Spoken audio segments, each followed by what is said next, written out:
To, well, drones. Okay, big story. Of course, a U.S. Reaper drone was forced down, MQ-9 Reaper drone, on the heading towards Crimea, or what the Russians had allocated as restricted airspace. So there is a deconfliction line, and there is communication between the U.S. and the Russians regarding this. So this is well known. The U.S. is denying it. You reported this Yep. story on Wednesday. Is that they don't think they've done anything wrong. This drone was in international airspace, so everything's fine. So the U.S. Air Force reveals the status of downed drone. So they're basically saying now, the U.S. Air Force saying, we don't know the status of the drone. We're not sure. So they're playing very coy about it. And as you'll see, they're really backing off this as being important now. What does that tell you? Usually when they're doing that, it means Guilt. it's very important and they're very worried. Okay, and if you watch the Russian press conference on this, the Cheshire Cat grin of the Russian general suggested that Russia may probably already have possession of this particular drone, and the technology in it could be potentially valuable. And the reason is, Mike, because if this gets reverse engineered, if they took it intact, that means that they're going to have to retrofit or reboot or change the software or the encoding, encryption, whatever, on the whole U.S. fleet. Okay, that could take years if you know how slow the Pentagon elephant of the military-industrial complex. And it's not just US, because of course other countries buy Reapers as well, so it actually exposes the entire NATO fleet. And the other sensitive part about this is these are all controlled by satellite. Okay, so this is a relay from a satellite up and then down to Ramstein or Stuttgart base in Germany. That's where and Djibouti, there's another drone center there, but that's out of range of this operation. Right. This is run out of Germany. So the Russians are reported on this. They say that the Russians have not said they have possession of it. Okay, so they're basically playing aloof on it.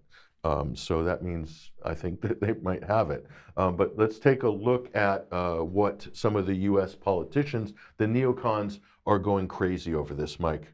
And they're so incensed that Russia had the temerity to basically challenge the U.S. Control of airspace.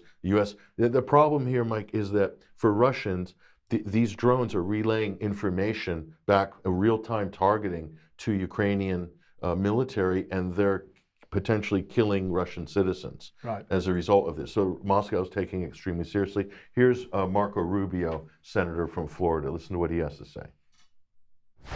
I think our response should be to fly more of these in that area and to potentially have them escorted by U.S. fighter jets who are manned and have the capability to respond. These are unarmed platforms. They're generally out there for reconnaissance, to see what's happening in the ocean, to have a situational awareness of what's going on in the area, totally according to international law. And so I think we should fly more of them. And in many cases, we should be prepared to scramble jets and respond if they are threatened by Russian aircraft. Does he not understand, Marco, who's never served in the military?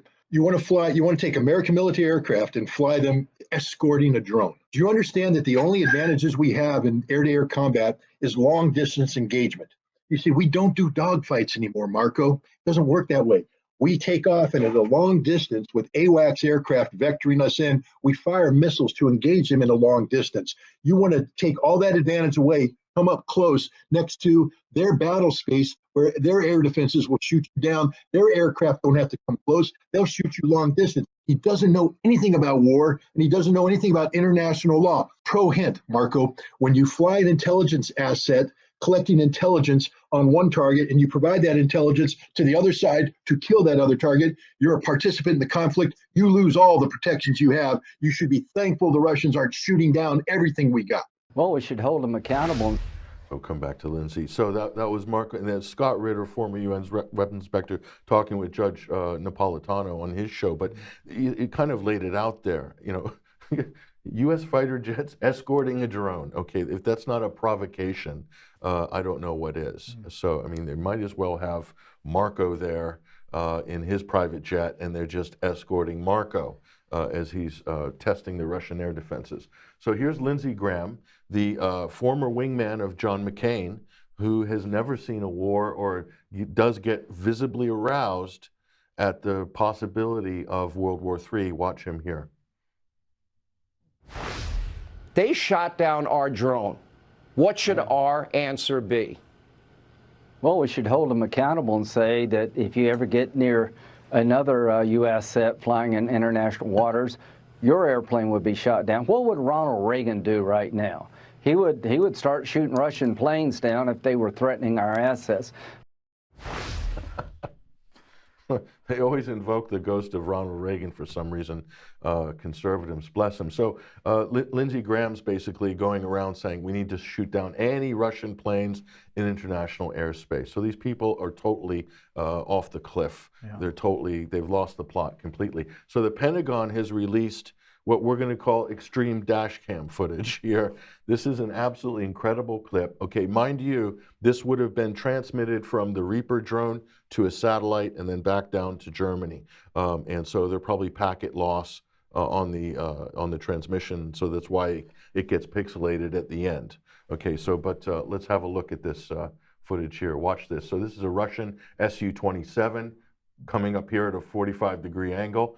And he looks like he's dumping fuel. Why is he doing that? Possibly dumping fuel there. Well, that would also cause major turbulence and problems with the turbo open vent ways on this drone, and brought it down, basically. If that's what Russia did here, that is an absolutely genius move without any contact to bring down the most sophisticated U.S. unmanned aerial vehicle without even firing a shot. I mean, the level of skill of U.S. Russian pilots, and also the maneuverability of the fifth-generation fighters of the Russian Air Force. So if that's what they done, Mike, on a fuel dump, brought the drone down, that's absolutely incredible. The U.S. is claiming that they shot one of the propellers out. Okay, so it's hard to know who to believe on this. So here's Mark Miley. This is General Mark Miley, and while he's not doing diversity, equity, and inclusion seminars for his military, he comments sometimes on military affairs. So he's saying, now they're backing off, Mike. The U.S., the down drone has no informational value. No problem here. It's no longer has any informational value. No big deal. He said it's probably 4,000 or 5,000 feet at the bottom of the Black Sea, and it's not a big deal for us. Hey, if the Russians find it, it's okay, but we don't think they're going to find it, and we're not going to find it, so nobody's going to find it, basically. That tells me that the Pentagon is very worried about this, very worried about this. So what are your thoughts on this before we go to the next clip? Well, I agree. They must be worried about it, and well, let's move on. Well, we're very fortunate to have gotten leaked video. Russia has leaked a video, and this shows you another angle, Mike, another angle. Let's take a look at this here. Oh, we're going to go back. Take a look at this. Watch. This is another angle not seen by the media. This is leaked video. Take a look at this. Putin in some sort of a helicopter type craft. There he goes. Yeah, excellent. Boom, brought it right down immediately. So there it is. That's what really happened. Well, it's about as plausible as the Pentagon's explanation. So there we are. Okay, well, let's move